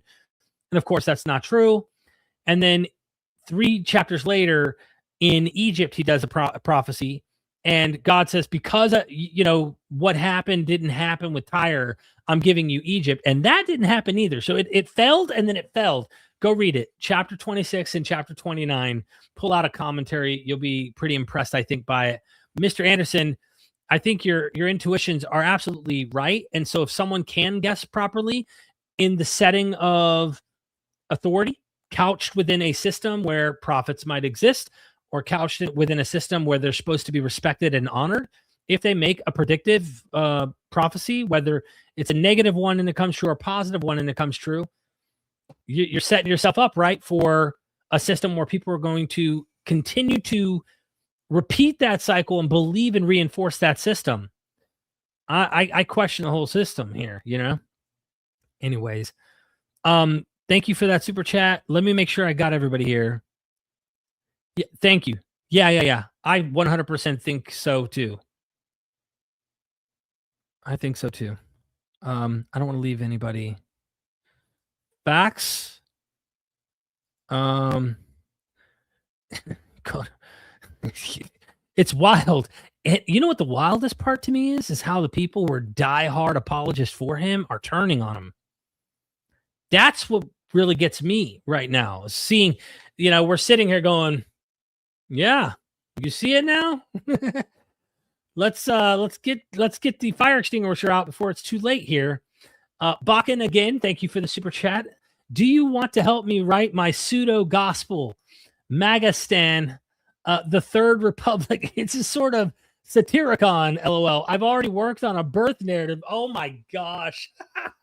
Dude, send me what you got, man. I'm busy as hell. I'm trying to write a book myself right now, but also keep crafting these videos and continuing to pump out content because the beast demands it. No, but seriously, if I don't do a live stream every day and I don't do a recording every day, I wish things were differently than they are. I have to grind in order to provide for my family. That's why you see me cooking, doing lots of work, keeping it real with y'all. If it isn't for me hustling and doing this a lot, then I would not be able to supply the food and the income to make sure that we can live where we live. And, my time, Bakken, is so condensed. If you send me on Messenger what you have, obviously bathroom breaks, if I decide I'm going to soak in the bathtub or go get in the pool or something like that, I could sit there and read. Those are usually the times I have. During the work days, I'm crafting scripts. I'm coming up with ideas. I'm editing. I am doing live streams. It's like a 12-hour day every day, including Sundays, Saturdays, everything. Hopefully my schedule could start freeing up where I can have a little bit more me time, but I would be happy to see what you come up with. That's a funny super chat. Garland, good to see you here. Are you talking about Wes Huff? Not today, Maria, not today. But I have some stuff coming for Wes Huff. I'm not going to stop, y'all. I mean, look, when you're putting the person on, I can't help that he has the opportunity to be on platforms that are putting him in front of tens of millions. And I mean, tens of millions of people are watching this. We're talking 20, 30, 40, who knows how many millions of people are watching across all the platforms. When you see that kind of propaganda getting peddled with no pushback and no criticism, you're left with one thing to do. And that is respond using the voice and the power you have to do so. That's all you can do.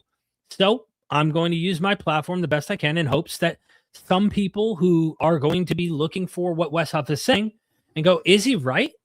They can check and see if he's wrong. So I've got a lot more coming because he talks a lot of stuff. There's a lot more material. By the way, you know, thank you for the super chat. I'm about to get to you in just a second here, my friend. The Jeremiah Johnson interview he did on Sean Ryan's that has millions of views already. Bro, this freaking Shroud of Turin, then he goes into other stuff. Like, I've got to dissect all of it. Today I did my first, right before the stream, I recorded. Takes me a while, about an hour and a half, to narrate and go through and try to get the template going for that video.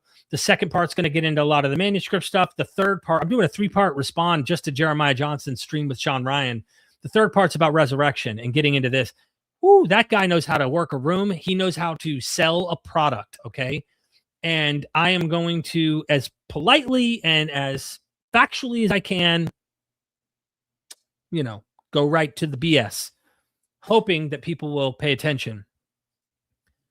All right, I don't want to butcher your name, so I'm going to try. Colette Plays, forgive me if I butchered it. I tried. Thank you. Once the system is in place, it runs an autopilot and is self-justifying. Egypt. Sounds like our system too. Damn. DC is sacred space. Economy equals unquestioned. Sorry for politics. Wake up, people. Listen, I kind of shot myself in the foot for this one. You're 1,000,000% right. I told myself, honestly, excuse my French, fuck it. In this episode, I just said, look, this isn't a thing I do on a regular, but I'm like, look, I have to. I mean, the guy's literally, this is religious too. It's not just political, but this guy is like sharing a thing that makes him God, right?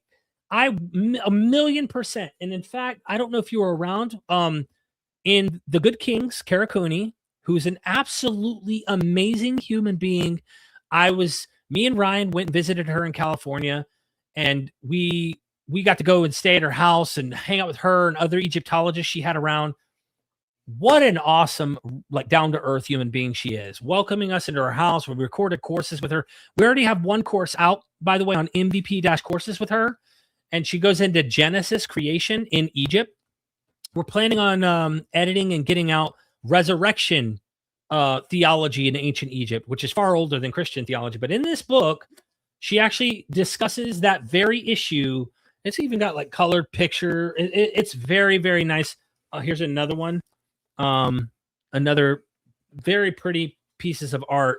But she covers how what's going on right now in our political climate is the identical system and like repetitious stuff we find in ancient Egypt. And she says, like, in way better than I can, great depth. So thank you for the observation and the super chat. You're 100% right. And not only that, if you just look at like some of DC's iconography, like if you go look at the symbolism, right? You have an obelisk, right, in DC. You talk about Egypt here. You have an obelisk right there. You have a lot of Greco-Roman symbology. You have, obviously, Freemasons helped construct this stuff, which I think is interesting. I'm not trying to knock the fact that we want to draw from different symbology that comes from the ancient world and whatnot. But when you're operating like a cult and it's not healthy, it's harmful, that's the thing I'm trying to help people see and not fall prey to. Or if you're already been in that, maybe you're starting to wake up. Maybe you're starting to go, you know, maybe I should question this whole thing. Maybe I should question this whole thing. Maybe I shouldn't go down that path. I need to do more research and look into this a little more, and then question what you've been doing, devoting your life to a leader who is the best at everything on the damn planet. When someone tells you they're the best at everything and they know they have it all, like, that certainty is cult leader language. It really is.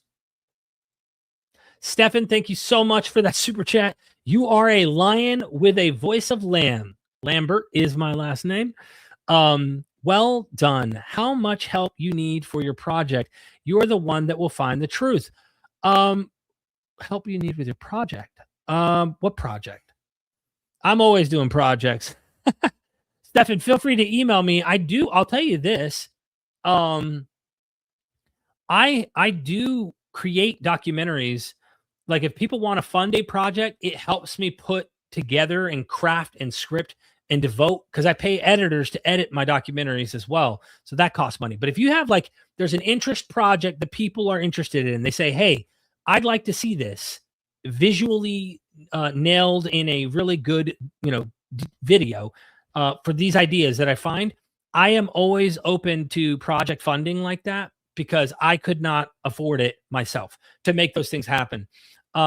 That is something I never really publicized, but there are a few Patreon members who've privately messaged me, and I said, hey, yes, I would be more than happy to do a funded project and create a video that helps articulate this point. And so if that's something you're talking about, feel free to reach out to me, and I'd be more than happy to consider what project. I obviously want to see what the project would be, but I'm working on several things myself and trying to edit things. But if you want me to, I'm more than happy to focus on a particular one. And all the funding, we don't have an institution backing us. I don't even have sponsors right now. Like I used to have sponsors last year when things were really doing a lot better. Things slowed down a lot. I have no sponsors. There's no sponsors. So, it's almost like you're sponsoring a video and credit would be to the person who helped sponsor it. That's how I look at it. Anyway, thank you so much. Thank you so much. Appreciate that. Super duper. I thought I saw someone. Alien the Wizard says, damn, only super chat, huh? I always prioritize super chats. That doesn't mean I won't see something once we run out. But if you do super chat, you cut the line, and it helps us keep things going here. I'm looking up. I don't see anything by you, Alien. Fine, ignore me. I'm trying not to. I'm trying. Read it before you quote me.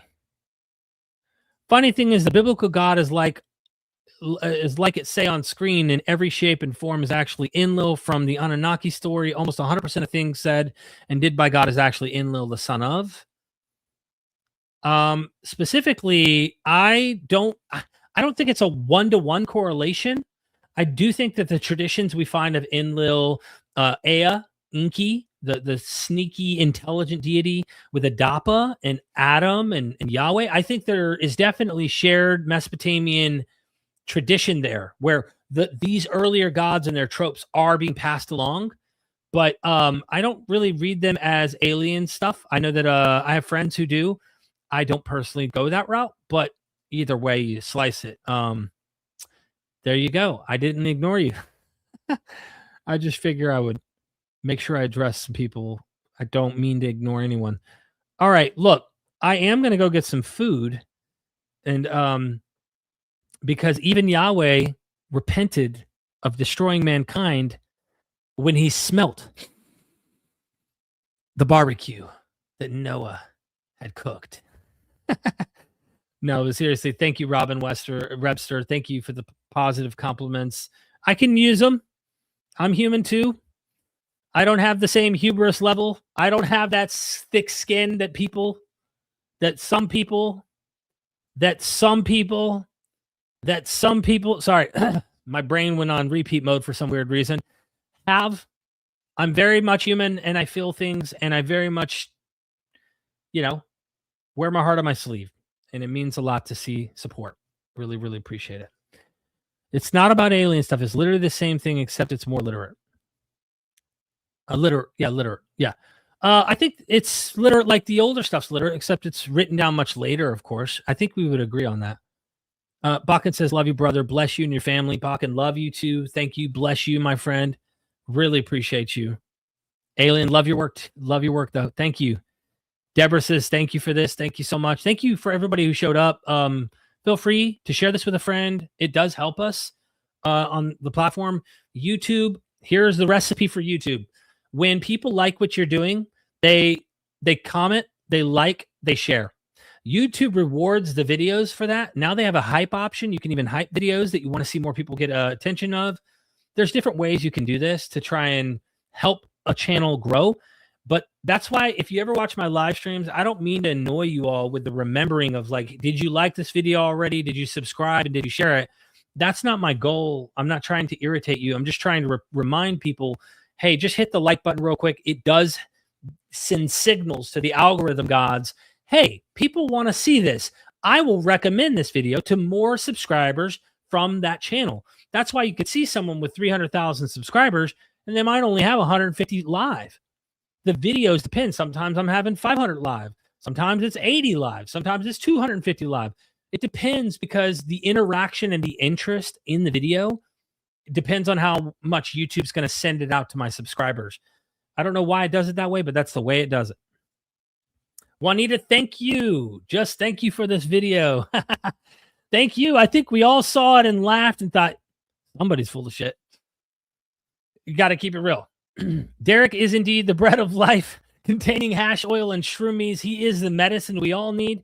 Listen, I said it verbally. I am not a god. Skipping 100 years down the road. Oh, Derek, the deity of MythVision. He is the anointed one. Or what is that famous Life of Brian episode in the movie where he's like, I'm not the Messiah. And the guy goes, only the Messiah would say he's not the Messiah. And then they're all worshiping him and bowing down. I love that. That is, I got to go watch that movie again soon. Billy, well noticed. Derek, thank you, Billy. Alan, great stuff. Ferric, I think that meant Derek because I think D's near the F. I understand. Derek, do you argue for the or against creation? Well, I'm not a creationist. I would say we're all inside of existence here. So, I mean, I think that's what they mean by this comment. So, oh, another super duper. Skipping the line, Sarah. Thank you. Of course, he couldn't admit it was a joke and had to take it down. Trump blaspheming would have fractured his Republican base. Facts. Million %. I mean, I think it would have been smarter for him. I don't know. Maybe he has some people in his ear saying, no, pretend that you were really doing something noble there or something. But I would have been like, I was joking. It was a complete joke. What's wrong with people, right? Try to get the blame off of him. No, dude. The fact that he said he was a Red Cross doctor healing people or surrounded by the Red Cross. And then when you look at the image and you think, hold on, like, bro, your hands are glowing. You got angels in the air above you. You cannot tell me he did not see this and go, oh man, this makes me look pretty good. I look like someone special here. I look almost divine. I'm going to share this thing. It makes me look good. He probably jumped to tweeting this and didn't even realize the implications for his own followers. Like, that sucks. But I'm glad he did it. You know what I mean? So we could all see and have a reason for me to do a video about cults and how humans become gods and all of that. It's hilarious. It's hilarious.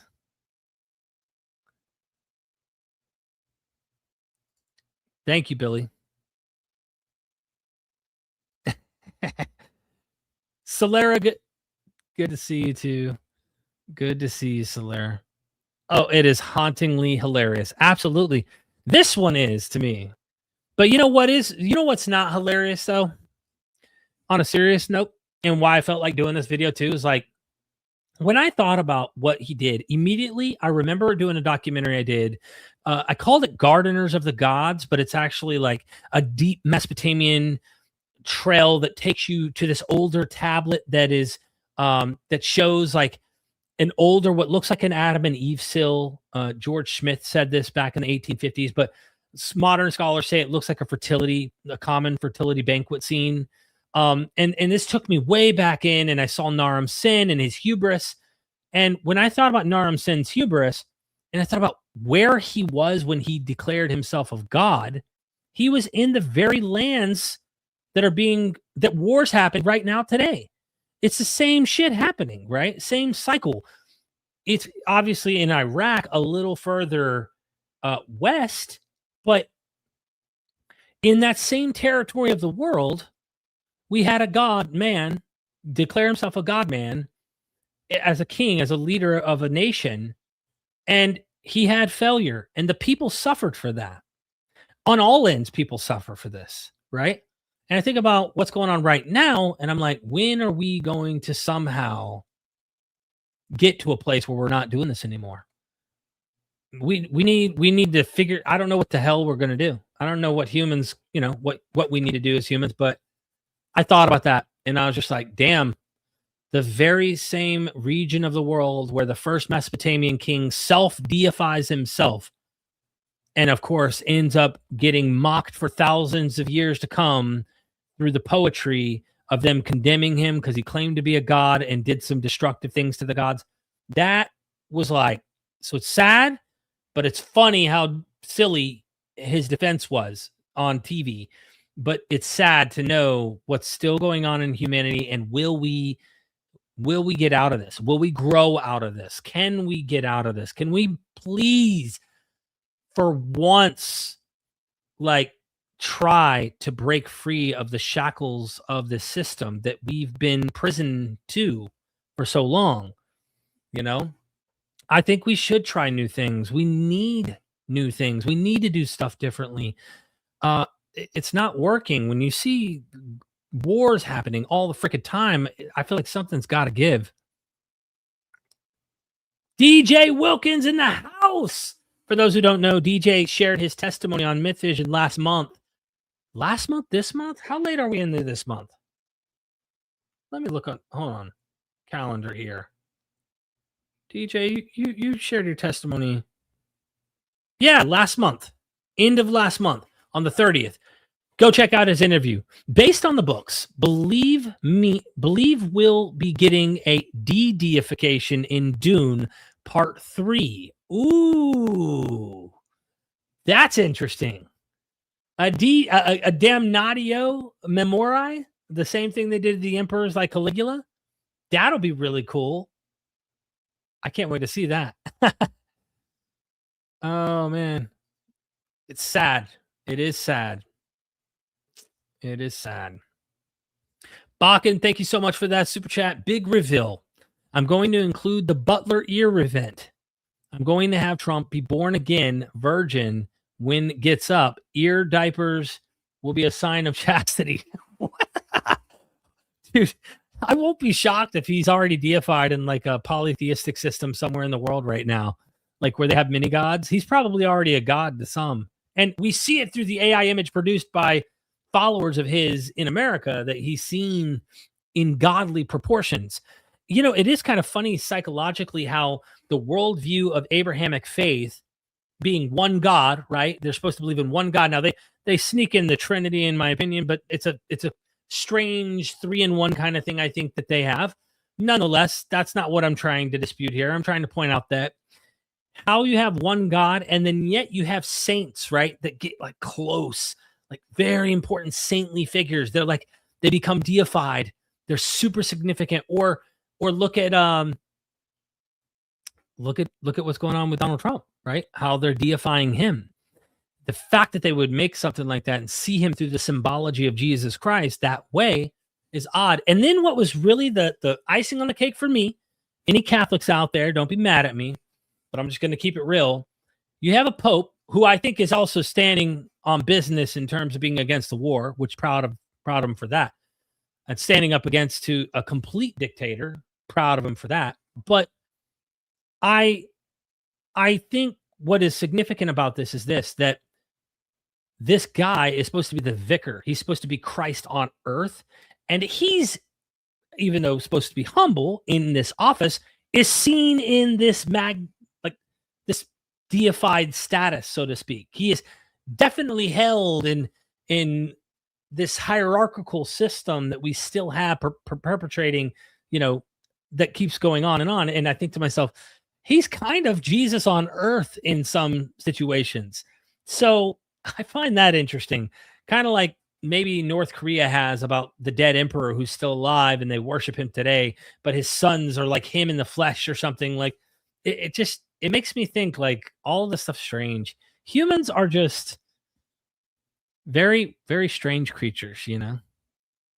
Real Pumpkin J, thank you for the member for 2 months. Sounds like the cult surrounding Prince Philip. I don't know about this cult. What? I have no clue about this. I